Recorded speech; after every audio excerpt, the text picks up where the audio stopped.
Commander Taiho sat alone in his dimly lit office aboard the Concordat intelligence vessel *, Silent Observer *. His three-fingered hands moved carefully over the classified holographic display as he reviewed the file that had been troubling his sleep for days. The blue glow from the screen reflected in his large oval eyes. Access file HX7729. Human incident, he said quietly. The computer responded with a soft chime. Warning: file contains level alpha restricted information. Confirming biometric identification.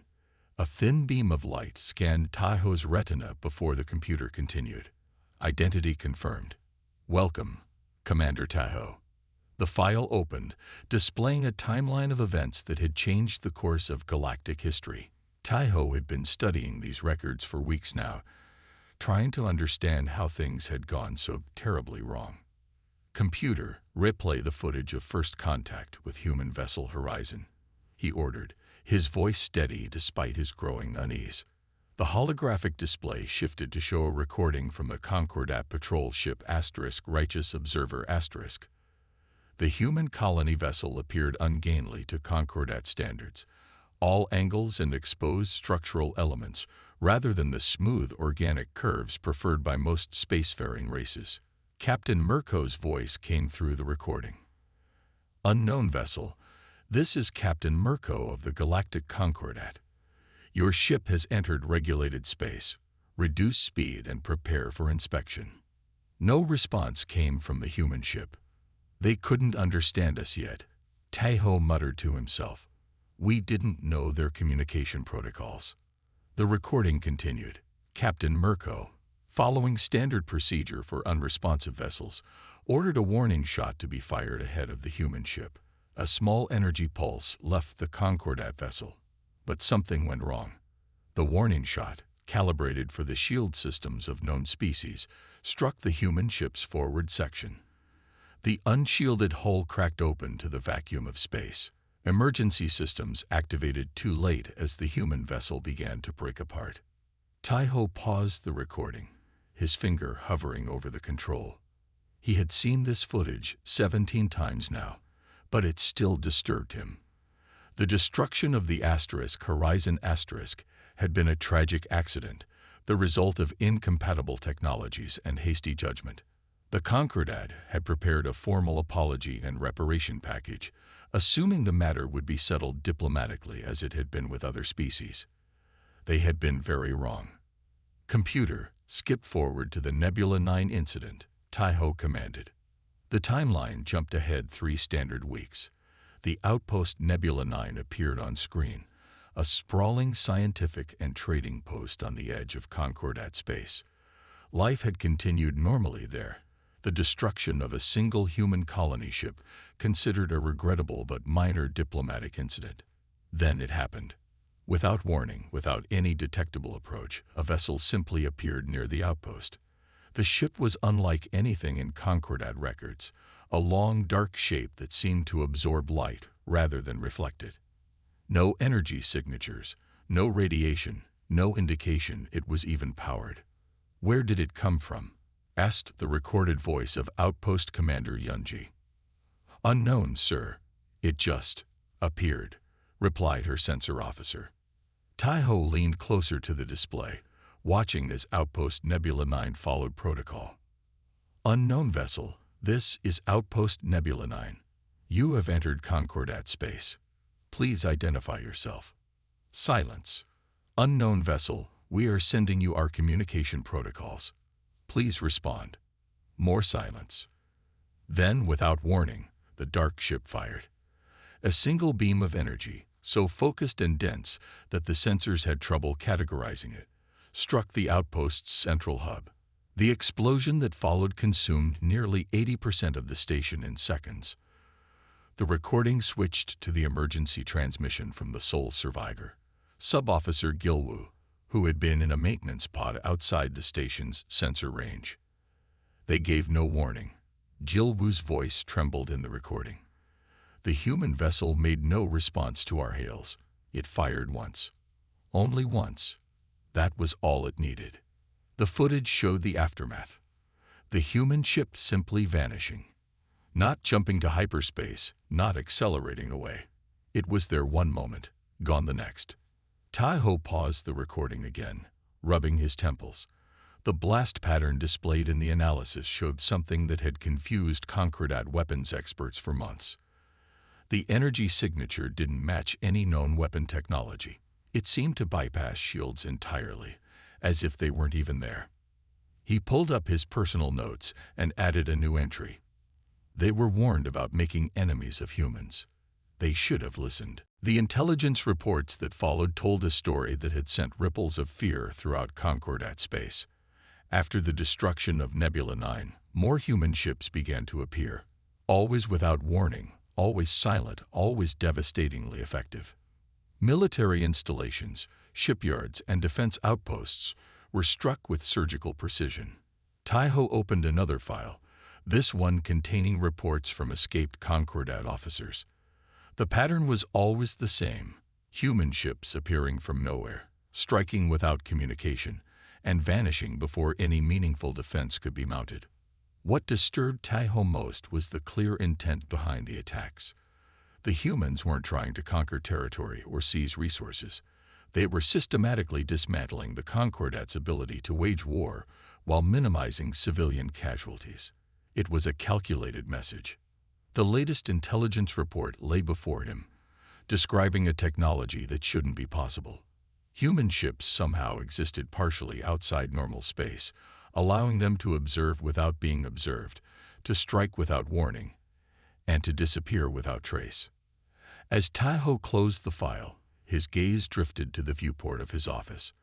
The stars looked the same as they always had, peaceful and distant. But now he wondered, how many human ships were out there right now, watching, waiting, completely invisible to Concordat sensors. He shivered despite the regulated temperature of his office. The Concordat had made a terrible mistake with humanity. They had assumed humans would respond like other species, with diplomatic protests and negotiations.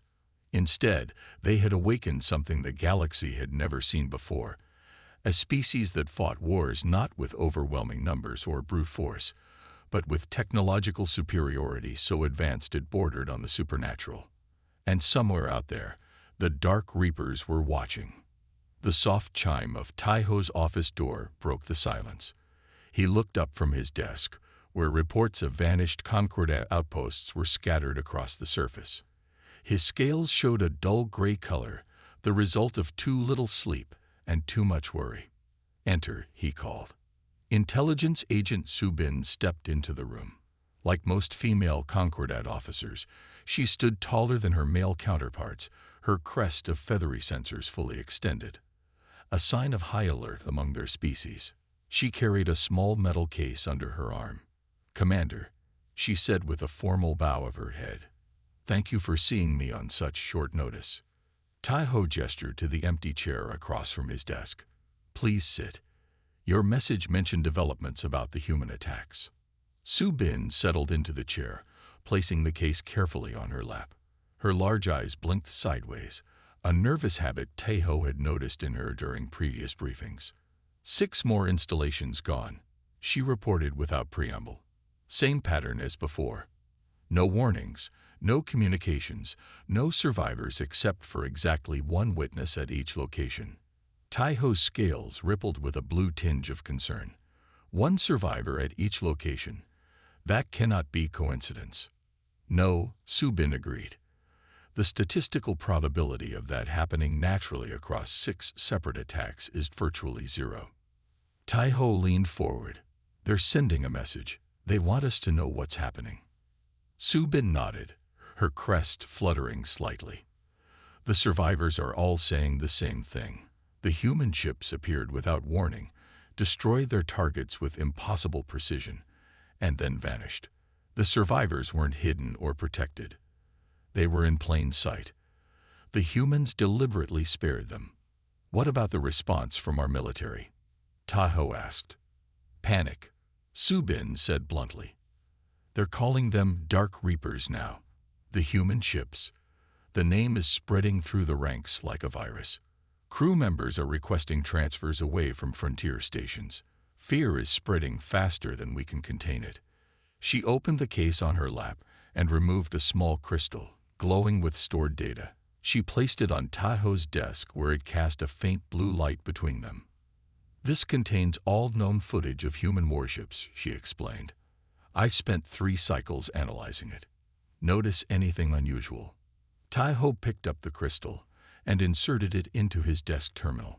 The holographic display flickered to life, showing multiple recordings from various outposts before they were destroyed. In each one, a human vessel simply appeared in space, already within weapons range. They're never detected approaching, Taiho observed, his voice low. They simply appear, attack, and vanish. Precisely, Subin said, leaning forward. Our most advanced sensor arrays show nothing until they choose to be seen. She tapped the display, switching to a different set of data. And this is even more concerning. The screen showed a spectrographic analysis of the energy readings during the attacks, or rather, the lack of readings. Our instruments can detect the destruction, but not the weapon that caused it, Subin explained. Their weapons leave no energy signature that we can identify. It's as if they're using physics we don't understand. Or physics we thought impossible, Taiho whispered. Subin stood and walked to the viewport that looked out over the vast shipyards of the Concordat homeworld. Hundreds of warships were being readied, their lights blinking in the darkness of space. All this preparation, she said, gesturing to the fleet. It may be pointless. How do you fight an enemy you cannot detect until they decide to be seen? Taiho joined her at the viewport. The High Command believes numbers will overcome this technological advantage. The High Command is wrong, Subin stated flatly. I interviewed 3 of the survivors personally. One of them, a junior officer named Jin Ho, was standing less than 20 arm lengths from a human ship when it appeared. He described it as a shadow becoming solid. He said the ship seemed to drink in the light around it. She turned to face Taiho.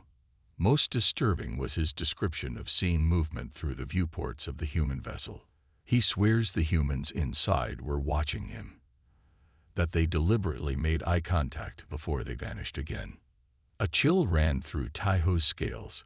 They wanted him to see them. Yes, Subin agreed. And there's more. One of the survivors from the mining outpost in the Varick system managed to capture a partial communication from the human ship. She returned to the desk and tapped the crystal again. A burst of static filled the room, followed by a deep voice speaking in the human language. Target neutralized. Witness protocol completed. Returning to void state. Witness protocol, Taiho repeated. They are deliberately leaving witnesses. Subin nodded grimly. To spread fear, and it's working. The military leadership won't admit it publicly, but morale is collapsing. How do you maintain discipline when your enemy can appear anywhere, at any time, without warning? Taiho returned to his desk and pulled up the latest defense plans. Hundreds of ships arranged in tight formations, designed to create overlapping fields of fire. This defense strategy assumes the humans will engage in conventional battle, he said, shaking his head. But they've shown no interest in that. They strike and vanish.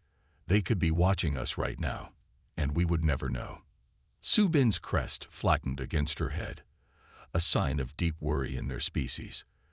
There's one more thing, Commander. The witness from the research station at Helios Prime reported something new. Before the human ship disappeared, it broadcast a message on all frequencies. Just 3 words. Remember the horizon. Taiho's scales paled to a sickly white. They haven't forgotten. This isn't random retaliation. This is a calculated campaign. What do we do? Subin asked, her voice barely audible. Taiho looked out at the fleet being assembled, suddenly seeming small and vulnerable against the vastness of space. We need to understand their technology, he said finally. These Dark Reapers must have a weakness. Everything does. Subin placed another crystal on the desk. This contains my recommendation to the High Command. We should attempt communication again. Offer formal reparations for the horizon. Show them we understand our mistake. Tai-Ho picked up the crystal, turning it over in his hand. Will they listen, or have we already passed the point of diplomacy? As if in answer, the lights in his office flickered briefly. Both officers froze, looking around. Just a power fluctuation, Subin said, though her voice lacked conviction. Tai-Ho wasn't so sure. For just a moment, he thought he had seen a shadow move across the stars outside his viewport. A shadow that seemed to drink in the light around it. The grand chamber of the Concordat High Command was silent as senior scientist Dong Hyun entered. 12 of the most powerful military leaders in the galaxy sat around the curved table, their scales showing various colors of stress and concern. The room's lighting had been adjusted to the comfort spectrum for their species, but nothing could ease the tension that filled the air. Dong Hyun approached with small, careful steps. His lab coat was wrinkled from 3 days without rest, and his crest of sensory feathers lay flat against his skull, a sign of extreme fatigue among his kind. In his trembling hands, he carried a secured data tablet containing the findings that had kept him awake for those 3 days. Senior scientist, Admiral Kita said, his voice carrying the formal tones of high command. We understand you have urgent information regarding the human threat. Dong Hyun bowed respectfully before placing his tablet on the central display port. The room's main holographic system activated, projecting images of twisted metal and strange components recovered from space. Honorable leaders, he began, his voice shakier than he would have liked. What I am about to share will change our understanding of what we face. He tapped the display controls, and the hologram shifted to show microscopic scans of various materials. We've analyzed the debris from the encountered human vessels, he explained. Specifically, fragments recovered after the Battle of Tellus Prime, where our forces managed to damage one of their ships before it vanished. Admiral Kite's scales rippled with interest, showing a brief flash of red pride. Yes, the Admiral said. The only recorded instance of our weapons finding their mark. With respect, Admiral, Dong Hyun said carefully, I believe the humans allowed this to happen. Murmurs spread through the chamber. General Hejun's crest extended fully in alarm. Explain, Kita demanded. Dong Hyun tapped his display again, and the hologram shifted to show strange energy readings. The debris we recovered contains technology operating on principles we theorized but deemed impossible. They've developed what we're calling a quantum veil. Admiral Kita leaned forward, his large eyes narrowing. Explain in terms we can understand, scientist. Dong Hyun took a deep breath. Their ships exist partially phased between dimensional planes. They can observe normal space while remaining effectively invisible to us. He highlighted one of the components, a small crystal matrix unlike anything in Concordat technology. This device creates a field that shifts matter partially into another dimension. Not completely, perhaps only 5 to 10% of the ship's total mass, but enough to make it undetectable to our sensors. They can see us, but we cannot see them. The room fell silent as the implications sank in. How is this possible? Asked Fleet Commander Yunseo. The energy requirements alone would be beyond our current capabilities. Dong Hyun finished for her. Yes, but not beyond theirs.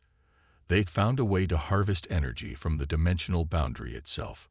He brought up another set of images, these appearing to be biological samples. More concerning, Dong Hyun paused, gathering his courage. The human physiology we've studied shows adaptations allowing them to survive this quantum shifting. Are you suggesting they've evolved for this? Kita asked incredulously, his scales flashing disbelief. No, sir, Dong Hyun replied. I'm suggesting they've engineered themselves for war in ways we never considered possible. He displayed microscopic images of human cellular structures, highlighting strange organelles that shouldn't exist in any natural life form. These modifications allow their bodies to exist partly in our dimension and partly in another. It protects them from the effects of shifting between realities. No natural evolution could produce this. This was deliberately designed. An uncomfortable silence fell over the room. The leaders of the Concordat military looked at each other, their scales showing colors of fear that many of them had never displayed before. "Can we develop countermeasures?" asked General Hejun finally. Dong Hyun looked down at his tablet, unable to meet the general's eyes. "Not with our current understanding of physics, sir. We're centuries behind them." The silence that followed was deafening. Then a junior officer burst into the chamber, breaking all protocols. His scales were pale with fear. "Forgive the interruption," he gasped. "Orbital Defense Station 3 has just disappeared." Disappeared. Kita stood sharply. "Explain." "One moment it was there, the next gone, completely destroyed. But our sensors detected nothing. No ships, no weapon signatures, nothing." Dong Hyun felt a chill run through his body. "They're demonstrating the quantum veil," he whispered. The holographic display flickered without anyone touching it. The room's lights dimmed momentarily. When the display stabilized, it showed something new. A symbol none of them had programmed. A human skull with strange writing beneath it. "What is happening?" demanded Admiral Kita. "Security breach." Dong Hyun stepped closer to the display, his scientific curiosity momentarily overcoming his fear. "It's a message," he said quietly. "They're in our systems now." The symbol vanished, replaced by words in the human language, with Concordat translation beneath. "We see you. You KNNOTDCEUS. Remember a horizon." The display went dark. In the silence that followed, Fleet Commander Yun Seo spoke what they all were thinking. "They could be watching us right now." General Hejun's voice was unnaturally high when he spoke. "The homeworld defenses would be useless," Dong Hyun interrupted. "If what I've discovered is correct, a human fleet could be surrounding our planet right now, and we would have no way of knowing." Admiral Kita slammed his fist on the table. "There must be something we can do, some way to detect them." Dong Hyun hesitated before bringing up his final piece of data. "There might be one possibility. The quantum veil creates a very slight gravitational distortion. Too small for our current sensors, but if we could recalibrate." The lights flickered again, longer this time. When they stabilized, the holographic display activated on its own, showing a single message. "Attempt this, and he a next demonstration will not be so gentle." As the leaders of the Concordat military stared in horror at the message, Dong Hyun realized the truth. The humans weren't just listening. They were always watching. The quantum veil didn't just hide their ships. It made them omnipresent. They existed alongside the Concordat, in the same space but just out of phase, observing everything. "We need to negotiate," Dong Hyun said quietly. "We cannot win this war." Admiral Kita's scales had lost all color. He looked older than Dong Hyun had ever seen him. "How do we negotiate with an enemy we cannot see, that we cannot understand?" As if in answer, the display changed one final time, showing coordinates and a date. "I believe," Dong Hyun said. "They just told us." Medical Officer Ji Woo adjusted the recording equipment as she prepared to interview the survivor. The medical bay of the Concordat rescue vessel hummed quietly around her. Through the viewport, she could see the debris field that had once been Orbital Station Delta, home to over 3,000 Concordat citizens. The patient lay in the recovery bed, his scales a pale, sickly yellow, a sign of extreme trauma in their species. Ensign Hyunwoo had been found drifting in an escape pod 12 hours after the station's destruction. He was the only survivor. "Are you comfortable, Ensign?" Ji Woo asked, her voice soft and professional. Her medical training had taught her how to handle victims of trauma, but nothing had prepared her for the wave of survivors from human attacks. Each one carried the same haunted look. Hyunwoo's eyes flickered toward her, then back to the ceiling. "I can speak now," he said, his voice barely above a whisper. Ji Woo activated the recording device. "This is Medical Officer Ji Woo, interviewing Ensign Hyunwoo. sole survivor of Orbital Station Delta. Ensign, please tell me what happened in your own words. Hyunwoo's breathing quickened. His hands clutched at the bedsheet covering his lower body. They appeared simultaneously. He whispered, his eyes unfocused as though seeing the events again. 6 ships, materializing at precisely calculated points around the station. No alarms sounded. Our systems didn't register their presence until they fired. Jae-woo made a note on her datapad. The ships appeared without warning. No approach was detected. None, Hyunwoo replied. One moment empty space, the next. They were there. Perfect formation. Like they had practiced it 100 times. Did they attempt communication? Ji-woo asked gently. Any warning or demands? No, they never do. Hyunwoo's hands twisted the bedsheet tighter. I was only spared because I was in an escape pod running diagnostics. The pod was scheduled for maintenance, and I was checking the life support systems. He paused, taking several deep breaths before continuing. Before I ejected, I saw them through the viewport. Black ships, absorbing light rather than reflecting it. And on their hulls. He hesitated. Human writing. The same phrase on each vessel.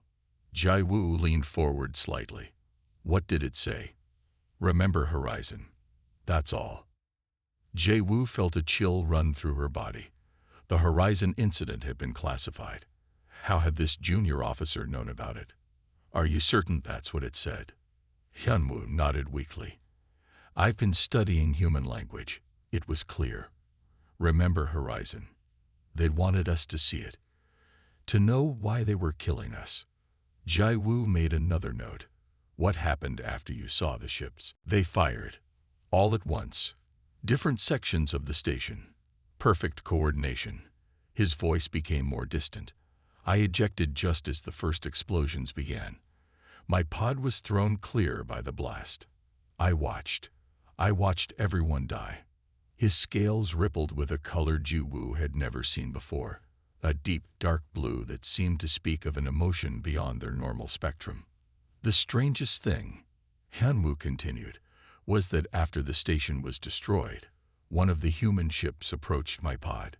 It came so close I could see my reflection in its hull. I thought they would destroy me too. But they just watched. Then they all vanished, at exactly the same moment. Jae-woo stopped writing. They saw you, and deliberately left you alive. Yes, Hyunwoo whispered. They wanted me to tell you what I saw. They'd wanted me to spread their message. 3 days later, strategic analyst Minho stood before the Concordat Council. The 13 senior members watched him with expressions ranging from skepticism to outright fear as he presented his findings. Honorable Council, Minho began, I have reviewed all survivor testimonies from the 27 confirmed human attacks on our installations. The pattern is unmistakable and deliberate. He activated the chamber's holographic display, showing a map of all attack locations across Concordat space. Each attack follows the same procedure. Human ships appear without warning, destroy their target with surgical precision, and vanish. And in each case, they deliberately spare exactly one witness. Council leader Sung Min leaned forward. You are suggesting these survivors are not random. Correct, Council leader. The probability of a single survivor in each of 27 separate attacks is astronomically small. This is intentional. Minho displayed images of the survivors, all different ranks, different species within the Concordat, different positions. It's psychological warfare, he explained, his voice growing more confident as he presented his analysis. They're implementing what we now call the Dark Reaper Protocol. They intentionally leave scattered survivors to spread fear throughout our population. He switched the display to show technological analysis of human capabilities. Based on what we've observed, their technology is centuries beyond what their civilian development would suggest. Our intelligence on Earth before the Horizon incident showed them as a relatively young spacefaring species. Their civilian vessels used conventional propulsion and basic shield technology. Minho highlighted an image of one of the Dark Reaper ships, captured from a distance by a mining vessel before it too was destroyed. These warships represent a completely different level of technology. This isn't just retaliation for the horizon. It's calculated domination. The council chamber fell silent. Finally, Defense Minister Quan Su spoke. If what you say is true, why haven't they simply destroyed our homeworld? They clearly have the capability.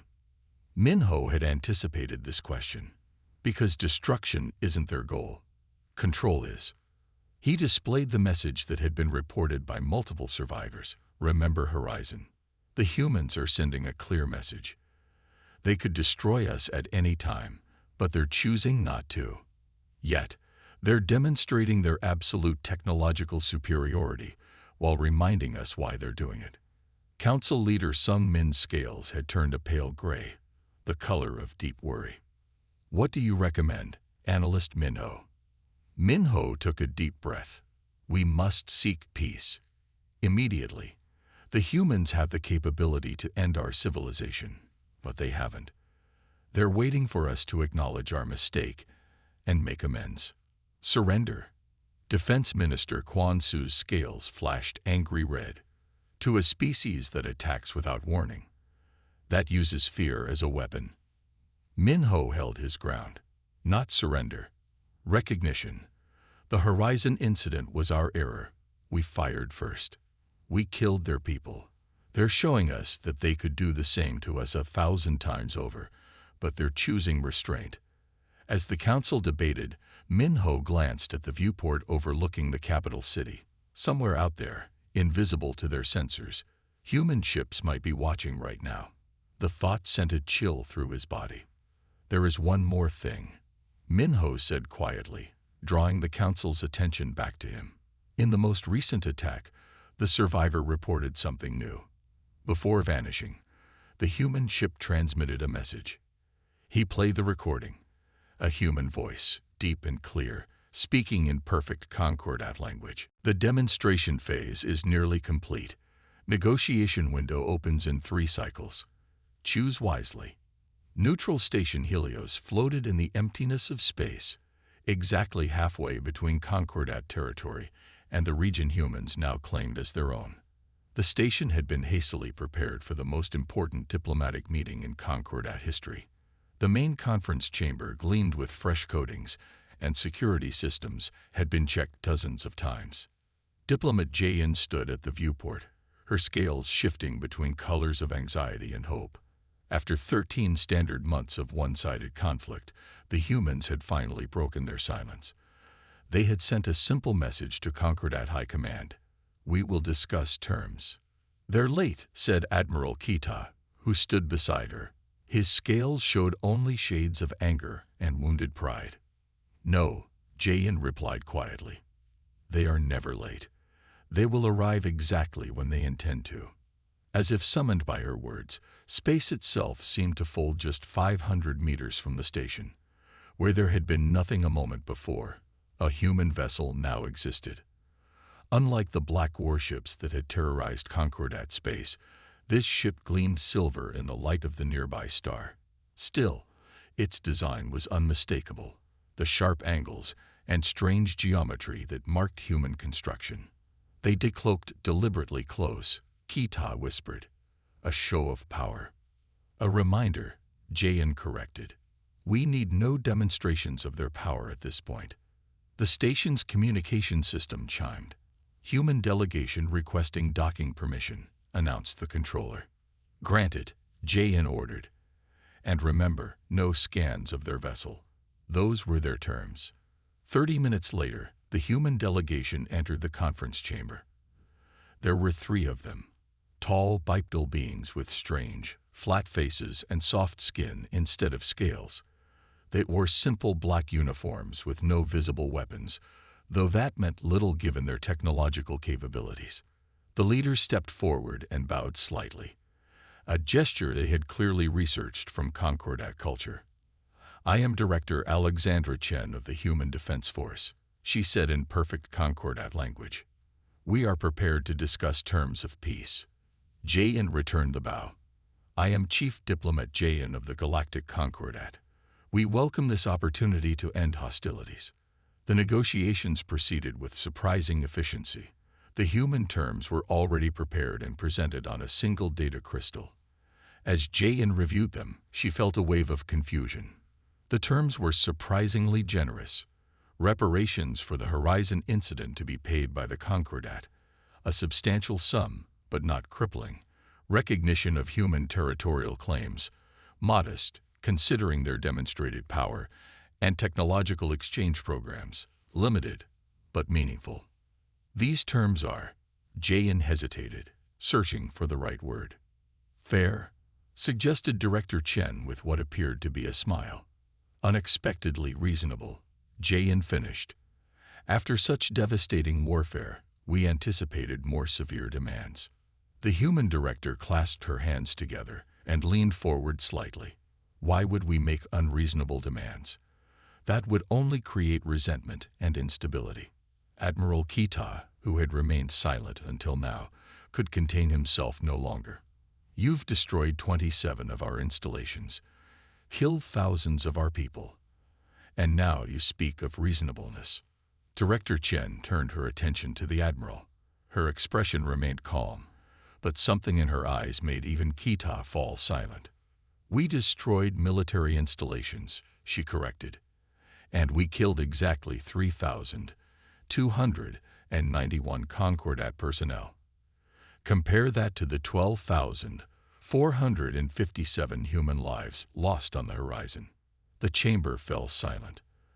The Concordat delegation had never been told the exact number of human casualties. How is that possible? Jayan asked.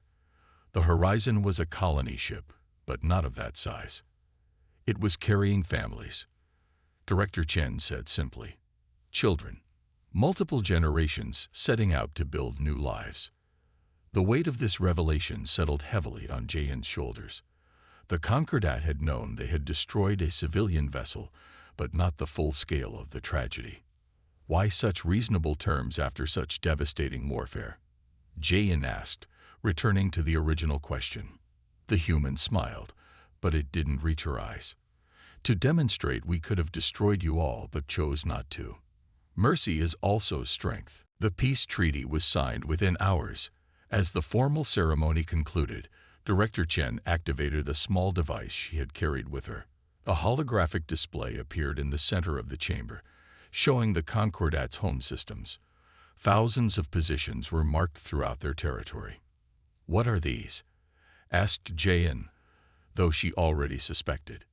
The current positions of our Dark Reaper fleet, Chen confirmed. They've been there since the beginning, watching and waiting. They will remain as our silent guardians of peace. Admiral Kite's scales turned white with shock. Impossible.